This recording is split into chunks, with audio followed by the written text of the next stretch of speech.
What's going on, guys? Welcome to Everything Always. My name's Michael Roman. Now, 2 days ago here at the channel in a video I'll make sure to link at the end of this, we covered what very well may be a leaked description for the pilot episode of the Falcon and the Winter Soldier, leading a lot of us to wonder here at the channel if they hadn't begun test screenings for a series set to debut in the end of August. And then in the 48 hours to follow, a ton of details, not only an annotation of that single episode description, but the overall narrative and plot. We're going to break down what it says about the Falcon and the Winter Soldier, issue the normal spoiler warning before delving into what's a pretty in-depth plot leak, and of course tie it to Marvel Phase 4 as a whole. But first, if you could grab the subscribe button, we're giving away 2 PlayStation 4 Pros, as well as announcing 2 winners for the PlayStation 4 Pros in the 600,000 subscriber giveaway at the end of this video, as well as a whole slew of other Marvel related prizes, including a limited edition Infinity Saga box set we're giving away this spring. If you want to be entered to win, all you have to do, hit the subscribe button, then hit the notification bell,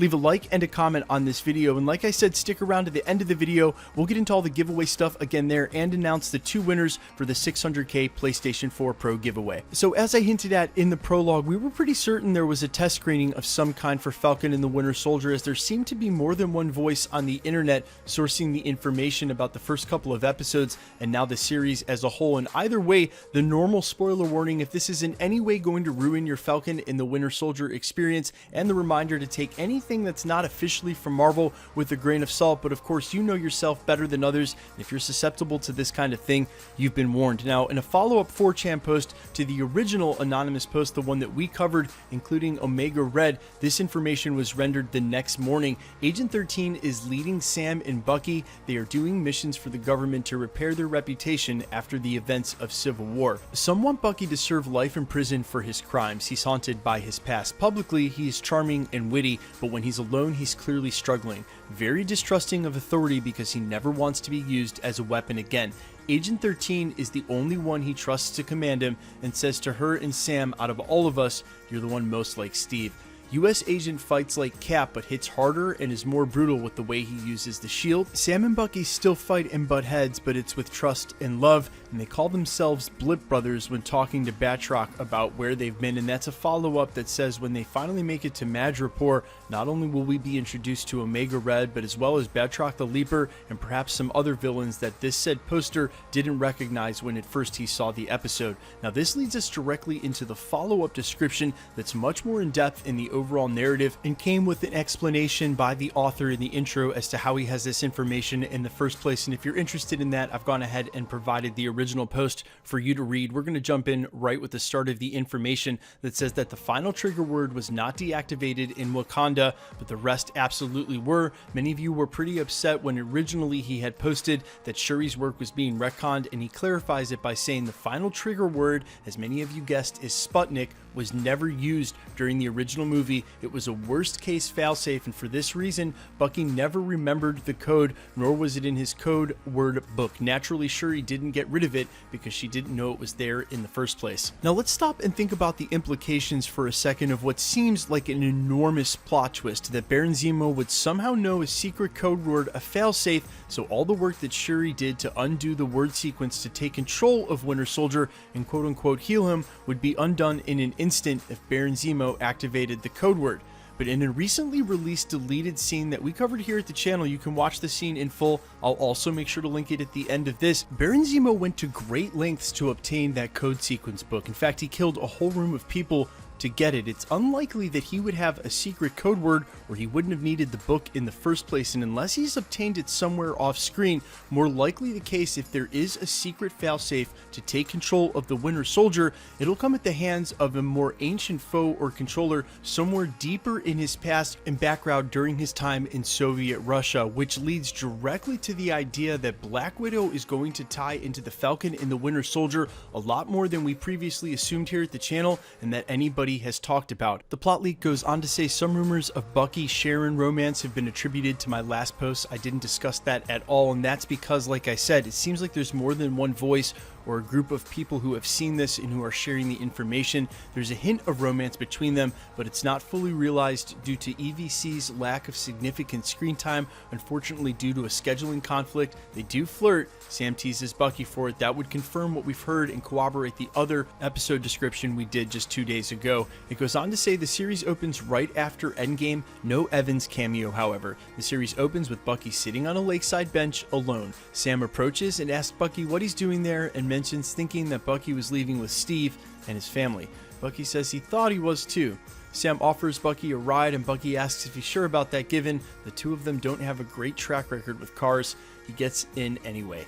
They drive for a while in quiet country road, radio blasting. At one point, Sam pulls over and asks Bucky where they're going. Bucky answers, the future. Cue TFA music, which is cut off by Sam asking, okay, but do you have a place to stay, dude? Bucky says he doesn't know. Sam says he has an idea.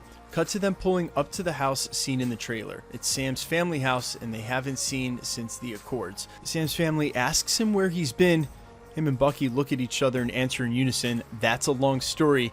Cue the title card. These are the definite first few minutes of the series, and from there I only saw a few scenes that had been edited, just not into a full episode yet, and that's because in his preamble to this, like I said that I included, I just didn't read out in full. He mentions that he only saw a rough draft of the episode. He continues to say some very interesting stuff, the first of which is, I saw more of the Sam and Ross scene, and it turns out that Sam is given an offer to be pardoned from his Accords violations and allowed to keep his shield and mantle if he undergoes the serum procedure. Sam is reluctant and says he needs time to think. Bucky, immediately wary of this agreement, encourages Sam to refuse, saying the shield isn't worth outliving the people you love. This leads to Isaiah's introduction. That's the other Captain America outside of John Walker, and he calls Sam on a burner phone and they meet. Isaiah shows Sam the photos from the serum experiments conducted following Steve's quote-unquote death, many of which killed the test subjects. He's the only survivor.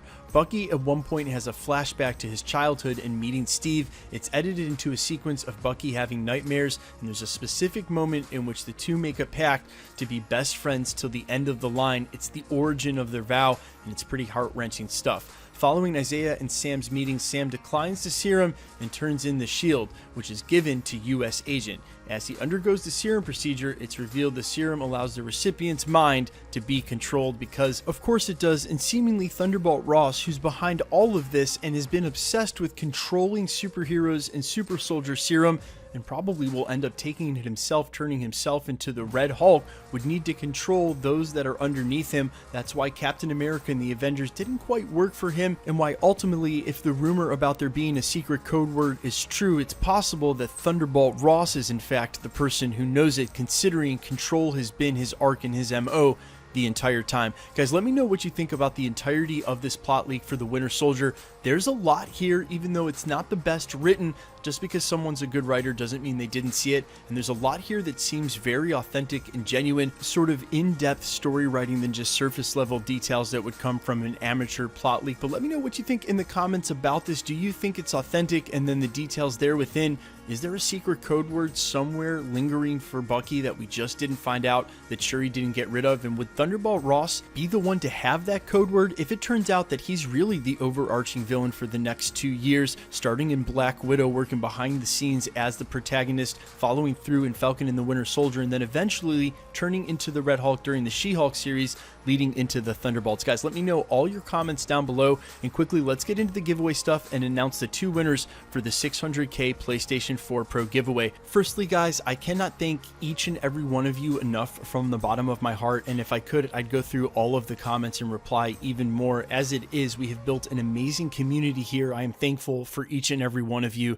It really means the world to me, and it has been an amazing experience getting to share my thoughts and annotations of the Marvel Cinematic Universe, as well as delve through all of these leaks and rumors and theories that are circulating. And I'm very much looking forward to the next couple of years and beyond as we get even deeper into a more expansive Marvel Cinematic Universe. The 2 winners for the 600,000 PlayStation 4 Pro giveaway are Riverwolf 2005 for this comment here, long overdue. He's one of the most powerful characters in the universe, so it makes sense he's referring to Silver Surfer. And Andy Lamb for his comment, I love John Krasinski's perspective. I really hope Marvel goes with him and Emily, of course in reference to being Mr. and Mrs. Fantastic. Guys, if you could, go ahead and email me on my YouTube channel email. That's everythingalwaysyt@gmail.com, or DM me on Instagram at IamFires. Either way, let me get your information from you. I'll get those prizes right out. Guys, we're still going to keep giving away PlayStation 4 Pros. That's the 11th and 12th, or maybe even the 12th and 13th ones we've given away here in the last year and a half. We'll give away one at the 650 mark and two away at the 700 mark, and we're still giving away the limited edition Infinity Saga box set on the 2nd anniversary of the channel in April, as well as tickets and DVDs for all of the Marvel and Sony Marvel adjacent movies over the next couple of years. If you want to be entered to win any of the prizes, the PlayStations, the limited edition box set, or any of the other stuff, all the same rules will always apply. Hit the subscribe button, then hit the notification bell, leave a like and a comment on this video, and because it's truly random, the more videos you like and comment on,